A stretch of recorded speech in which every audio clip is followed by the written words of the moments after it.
La diversité pour développer des bons algorithmes. Qui crée les algorithmes? C'est bien de se rappeler que ce sont des algorithmes conçus par les humains pour les humains. C'est pour ça qu'en tant qu'humain, on doit construire des algorithmes qui parlent, des algorithmes qui sont logiques, qui respectent notre réalité d'humain, c'est-à-dire notre diversité. Pour comprendre le concept, prenons par exemple un enfant qui apprend à s'habiller. L'enfant apprend une séquence de mouvements et une logique. C'est un algorithme. Disons qu'il doit mettre un chandail, une paire de pantalons, des sous-vêtements, puis des bas. Avec la pratique, l'enfant comprend qu'il peut mettre ses sous-vêtements en dernier. En fait, il peut les mettre même au début.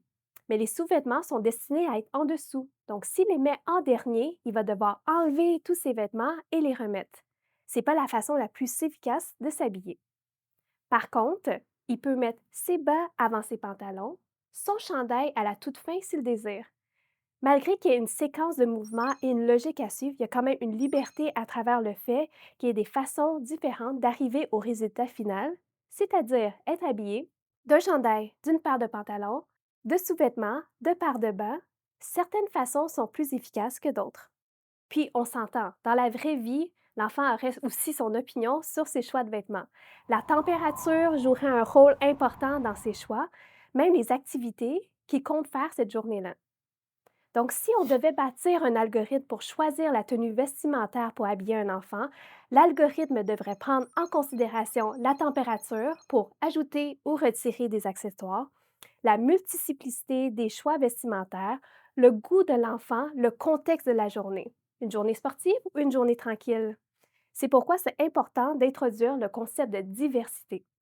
Vous savez, à l'époque de la préhistoire, si une telle machine existait, l'algorithme serait simple. Un garçon aurait le choix d'une peau d'animal sauvage et une fille d'une peau d'animal sauvage. Par contre, à notre époque, les choix sont plus divers. Alors, un algorithme doit tenir compte de toute cette diversité. Peu importe le genre à laquelle tu s'identifies, tu as la liberté de choisir si tu veux porter une jupe, un pantalon, même une tuque en été. Pour programmer une machine pour l'habillement, il faut une multitude de résultats pour que ceci soit utile, utilisable et utilisé. Comment te sentirais-tu si l'algorithme développé suggère uniquement des jupes roses aux filles et des pantalons bleus aux garçons? Plusieurs pensent qu'on n'a pas de billet. Teste les tiens à travers cet exercice. La diversité est la clé de voûte. Pour développer un algorithme, on doit d'abord partir d'une question et penser aux réponses possibles.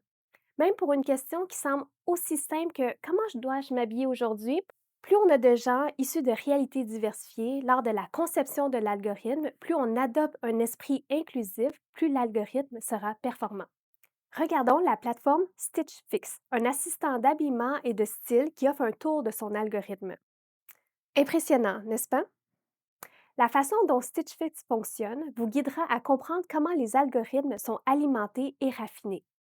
1. Tu communiques les informations sur ton style à travers un questionnaire. On appelle ça une collecte d'informations, une collecte de données. Ensuite, la compagnie t'envoie un lot de vêtements que tu essayes et que tu retournes, ceux que tu n'aimes pas, à cause du style, la taille, la couleur, la marque. Selon tes commentaires, la plateforme raffine leurs résultats, ce qui veut dire que plus tu utiliseras la plateforme, plus tu la nourriras et l'algorithme va te donner des résultats de plus en plus raffinés. C'est la même chose avec l'humain.